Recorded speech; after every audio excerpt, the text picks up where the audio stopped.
साधना. सप्तस्तरीय साधनेचे तत्वज्ञान. पूर्वार्ध. साधनेद्वारे ज्या सिद्धी मिळतात त्यांची चर्चा फार लोकप्रिय आहे.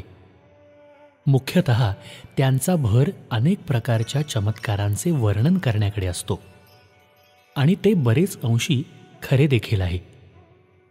पण या सिद्धी सर्वांना सहज प्राप्त होतात असे नाही. त्या साधनेचे मुख्य तत्व, त्याचे रहस्य, त्याचे तत्वज्ञान ज्यांनी आत्मसात केले असेल व त्यानुसार त्यांची साधना सुरू असेल तरच अशा त्या साधकांना अलौकिक प्रकारच्या सिद्धी मिळू शकतात. याच्या तत्वज्ञानाच्या दोन बाजू आहेत. एक आहे आस्था, श्रद्धा, निष्ठा, विश्वास, आणि दुसरी म्हणजे प्रत्यक्ष क्रिया करणे. या त्या दोन बाजू आहेत.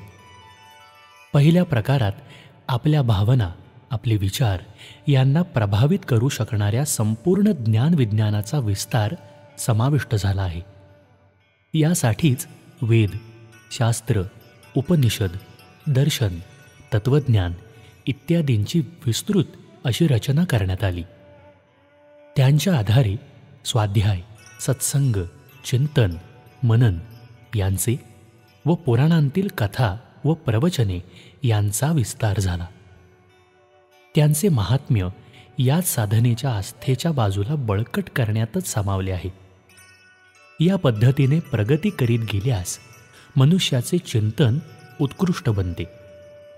विकृत मनोवृत्तींपासून त्याची सुटका होते.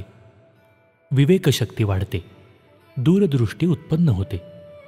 पुढचा मार्ग स्पष्ट दिसू लागतो, प्रशस्त होऊ लागतो. या उत्कृष्ट चिंतनालाच प्रज्ञा, भूमा, ऋतंभरा असे सामान्यतः म्हणण्यात येते. ऋतं ज्ञानेन मुक्तिः, नहि ज्ञानेन सदृशं पवित्रम्य विद्यते. अशा प्रकारच्या शास्त्रवचनांनी हे सज्ञान म्हणजे साधनेचा प्राण आहे असे प्रतिपादित केले आहे. वेदांतशास्त्र म्हणजे तर प्रत्यक्षपणे शुद्ध ज्ञान साधनेचे स्वरूप आहे असे म्हणता येऊ शकते. उत्कृष्ट सज्ञानाचे संवर्धन ही विविधांगी प्रक्रिया आहे. साधना विज्ञानात यालाच योग असे नाव देण्यात आले आहे. योग म्हणजे जोडणे. कशाला जोडायचे, कोणाला जोडायचे? आत्म्याला परमात्म्याशी जोडून देणे हा त्यातील गुह्यार्थ आहे. हा परमात्मा म्हणजे कुणी हाडामासाची व्यक्ती नाही, तर ती संपूर्ण विश्वब्रह्मांडाला पूर्णपणे व्यापून राहिलेली एक अलौकिक अशी चैतन्य शक्ती आहे. ही गोष्ट नीट ध्यानात बाळगायला पाहिजे. त्याची अनुभूती प्रत्यक्ष डोळ्यांनी पाहून नव्हे, तर आपल्या मनात, हृदयात, अंतःकरणात, विचारात उत्तम आस्थेच्या रूपात, उत्कृष्ट व आदर्श अशा आकांक्षेच्या रूपात होऊ शकते. आत्मसाक्षात्काराचा किंवा ब्रह्मसाक्षात्काराचा हाच अर्थ आहे. आपल्या हृदयात उत्पन्न झालेली आस्था उत्कृष्ट, अलौकिक देवत्वाच्या तोडीची जाणवू लागली की आपले नाते त्या विश्वचैतन्याशी जुळले असे मानायला पाहिजे. आपली क्षुद्र, स्वार्थी, अहंकारी वृत्ती लोप पावू लागली. विलासातले सुख हे सुख नव्हे म्हणून जाणवू लागले. इतरांवर दाखविलेली औदार्य वृत्ती विकास पावू लागली. अनिष्ट अशा दुष्ट प्रवृत्तींपासून चित्त दूर जाऊ लागले की भवबंधनाच्या साखळ दंडातून सुटका झाली म्हणून समजावे. मनात उत्तम विचारांचा उद्भव होऊ लागला. हृदयात दैवी अलौकिक उच्च भावनांची सुखदायक गोडी उत्पन्न होऊ लागली की स्वर्गाची प्राप्ती झाली असे मानायला हवे. इच्छा, आकांक्षा, कामना, लोभ, लालूच, वासना, निष्कृष्ट विचार व संस्कार शून्य सवयी व आचार व्यवहार या सर्व प्रकारच्या भवबंधनांपासून सोडवणूक झाली की तीच मुक्ती होय. स्वर्ग म्हणजे कुठल्या उंच आकाशातल्या ग्रहांवर किंवा ताऱ्यांवर वसलेला स्वतंत्र प्रदेश नव्हे. मुक्ती म्हणजे कोणत्या तरी लोकांतरात जाऊन 2 हातांच्या, 2 पायांच्या व देहाकृती असलेल्या अशा भगवंताची सेवा करण्याची व त्याच्याशी गुजगोष्टी करण्याची विशेष सवलत नव्हे. ज्याचे विचार उत्कृष्ट बनले, ज्याचा दृष्टिकोन सुधारला, त्याला इथे राहूनच स्वर्गीय सुखाची, आत्मसंतोषाची प्राप्ती होते. त्याची आस्थेवरची आत्मीयता वाढते. इतरांवर औदार्य दाखविण्याची, त्यांची सेवा करण्याची वृत्ती बळावते. इतरांविषयी आपलेपणाची भावना वाढते व अशा रीतीने लोभ, मोह यांच्या तावडीतून त्याची सुटका होते.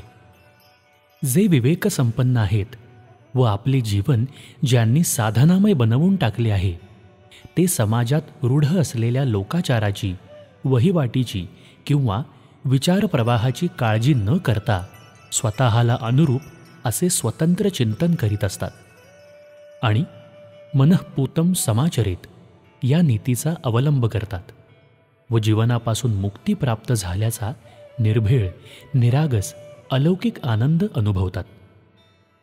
योगाचा उद्देश मुळातच चित्तवृत्तींची उजळण, सुधारणा हा आहे. महर्षी पतंजली यांनी योगाची वेगळ्या शब्दात पण अशीच व्याख्या केली आहे. मनुष्याच्या अंतरंगात मूळ धरून बसलेल्या पाशवी प्रवृत्तींमध्ये बदल घडवून त्यांचे परिवर्तन दैवी प्रवृत्तींविषयी आस्थेच्या रूपात करणाऱ्या मानसिक उपचारांनाच योग म्हणतात.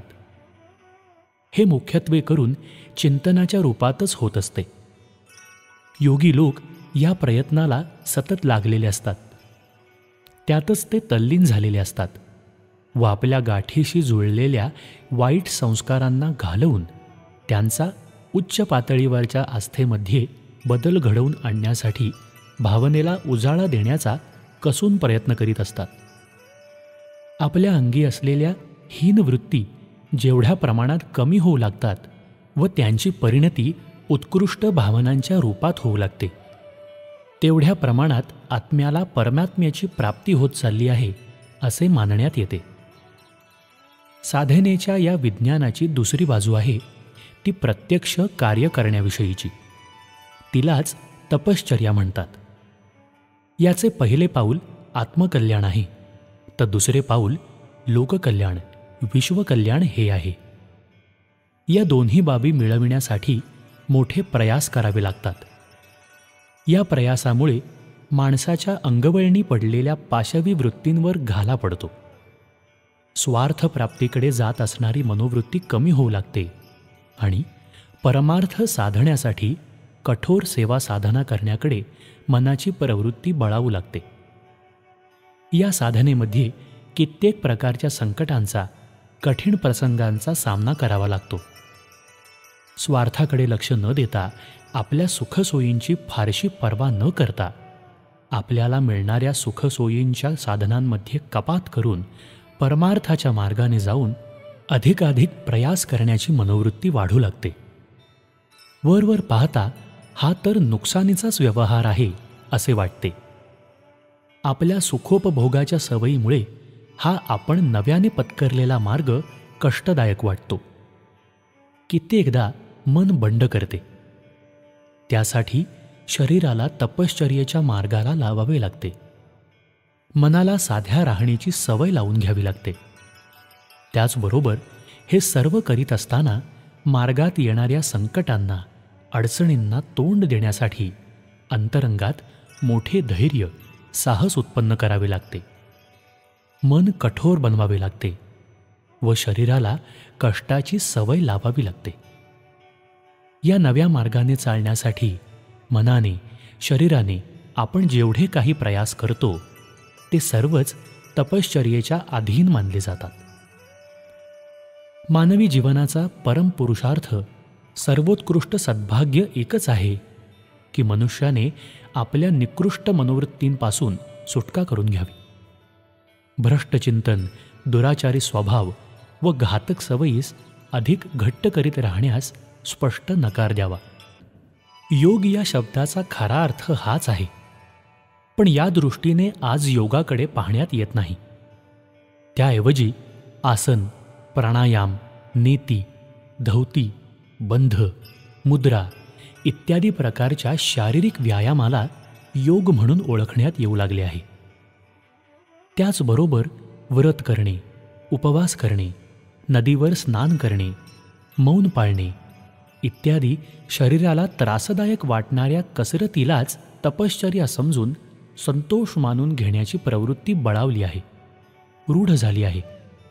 साधना कुठल्या तरी साध्याचे संधान करण्यासाठी, ते प्राप्त करण्यासाठी केली जाते हे लक्षात ठेवायला हवे.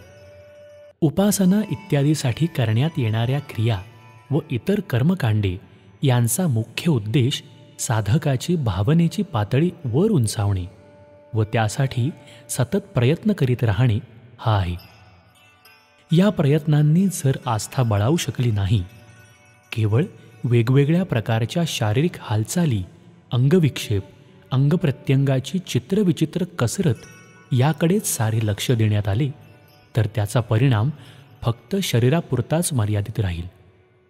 साधनेचा जो मूळ उद्देश आहे तो म्हणजे चैतन्याचा आविष्कार, आपल्या प्राणचेतनेचा उजाळा, तो तर कधीच साध्य होऊ शकणार नाही. अखंड ज्योती मराठी, जानेवारी 2009, पृष्ठ क्रमांक 9 आणि 10.